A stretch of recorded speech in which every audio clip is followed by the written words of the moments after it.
Thank you for your purchase of Funride Daizy Swing, the musical swing that provides safety and comfort for your loved ones.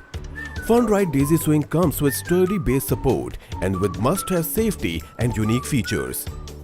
Please follow this instruction video carefully to assemble the product and know the amazing features of it. This exciting product is assembled by using these parts. You also need a screwdriver with regular and star shape.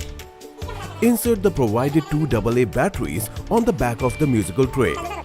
Next, make the base frame by using the adjustable pipes and locks on both sides and link them with the provided nuts and bolts.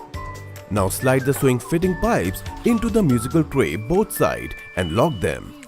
Next, using the middle rod, guide the sunshade umbrella and swing rods to it. Pick up the seat assemble and hang it over the base frame, which we have already made. Then, attach it from both sides using the provided nuts and bolts. And now, for the finishing touch, attach the comfortable footrest to the bottom of the seat. Your Daizy Swing is now ready for fun. Enjoy the fun ride or ride of happiness.